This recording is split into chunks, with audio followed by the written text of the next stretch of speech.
Hello there, all all lovers of the mighty riff. Obey the riff, of course. This is Niclas Engelin. I am Niclas Engelin from the Halo Effect, and you are watching Loud TV.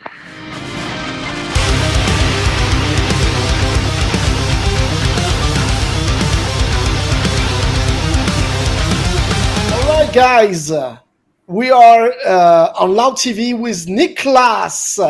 How you Hello, doing? guys. Are you Hey, doing good? hey. Hello. It's funny because we have you interview, and I saw Michael Stanley from Dark Tranquility 2 days in Paris, That's good. and It was it was great, fantastic. right? It was fantastic, Yeah. very emotional, uh, very emotional. So yeah, Michael is a great human being. I love, and his voice is always Top fantastic. notch. Yeah. So He's great. He's a true artist. yes, Yeah. exact. Yeah, how was the feedback after this first album? It seems that the first album was kind of yeah, we are friends. Let's have fun between friends, And this second album, we have found with Loic that it's better produced, better written. It's for real now. We have this impression. Is it yours? Thank you for those kind words. I mean, it's a little bit of a process. When we started out with this, I mean, from the beginning, when we're just meeting and what kind of music are we going to play and how do we do this in general? I mean, it wasn't obvious that we even gonna play together. It was just joking around, and then we had a meeting, and then we feel for it, and then we wrote a couple of songs like The Gateways, Shadowminds, and Feel What I Believe, and therefrom we started to record the whole first album and a little bit more than that. And after that, we start touring and 96 gigs, shows, festivals, touring. You kind of gel together as the Halo effect, even though we have played a lot together before. But this is a new band, new feel to it.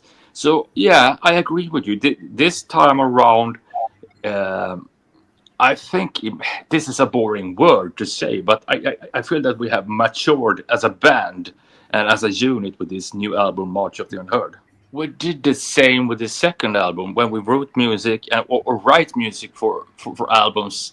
We tend to not overthink too much and make sure it's fun to write music and be in the process of writing music, which is really, really important to keep the happiness into it. And I tend to flow with the energy that comes along with making music, which is really important to me. And then this is what we do. This is the music we kind of like to do and create, and this is what we know. So just stay with it, have fun with it, and surf the positive waves. That's how I feel when we are creating music. Has to be And fun.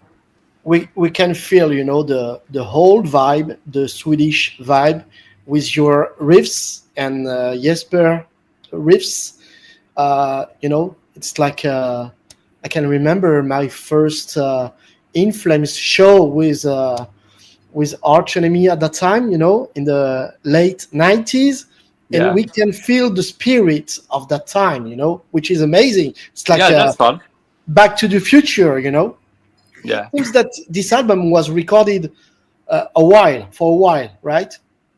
It has been recorded for a while, yes, it has, and we've been sitting on this. But I mean, it felt like we needed to to end the touring cycle. So we ended it with the last three shows with Amon Amarth here in Sweden, and then we kind of a couple of weeks later we began the new campaign for March of the Unheard with the first single Detonate. So I think in a way we've been working non-stop since the first album. We recorded everything at Create Studios, but it changed name to Bohus Studio here in Gothenburg. Now it's in Kungälv. And then we proceed and mix the album. Jens Bogren did the mixing, and Tony Lindgren did the mastering of the album. uppe in Örebro. This your second album, March on the Unheard, will be released. How was the vision and ideas compared to the first album? I think the idea was to make something, of course, heavy, interesting. I think this album has more of everything. I mean, it's like the old saying that Yngwie Malmsteen used to say, "More is more." Um, a little bit like that. I mean, it's more melodic. It's more heaviness. It's Yes. more guitar work overall, I think, for this one. So I mean, when we have played so much and we yelled it together, as I said previously, that all these gigs, festivals, shows, touring, and it shows in the work that we are releasing with the March of the Unheard. Yeah. Much lead guitars. It is. Yes. It's coming in and out, and it's yeah, it's tons of fun doing those. You gotta create it live. And Yes. there are much also clean vocals from Michael on two songs. On 2 songs, yes. That's not something that I don't think Michael is planning to do, or we are saying we have to have clean vocals, so we have to have natural. It has to be natural. It has to fit the song. It has to have the vibe and the spirit for using his beautiful clean vocals. And violins too. Violin, cello, yes. Are there real instruments or? Yeah. It's played Yeah. by Erika and Johannes. They are amazing. They are the real musicians. They're like, oh, what song are we going? Because they did the same on the Days of the Lost album, and we used them for March of the Unheard because they are amazing and they come well prepared and they just nail it. It's like one takes and then it's done. The album also is finished with Days of the Last. Sorry, to conclude the album, but in acoustic. Did you play the acoustic guitar? Yes, So it gives another dimension, also to the song, to the. it does. It gives a little bit of a feel to it, and I think it adds some more. I'm a real sucker for this melancholic vibe, just melancholic music overall. I mean, the new The Cure album is great, and he's working a lot with this ebb and flow, and in the end, you're listening to a huge mountain of music, and that's what I like. That's what I like to create, also in the halo effect a little bit, and you can add those layers on top of each other, and then you can take away. And that makes it interesting for me. We still feel this Swedish and northern vibes for the first album, for the second album. Could song like Detonate sum up your style and the atmosphere of the album? I think it's one of the cornerstones of the album. I mean, the whole album, I do not feel that we can take away a song or switch a song with the album. It's written as a whole and then put together with a thought behind it. So I mean, it's so important to think in terms of themes also. What can glue together and what feels right to do, and what we wanna present with this new music. What kind of feel we wanna do. And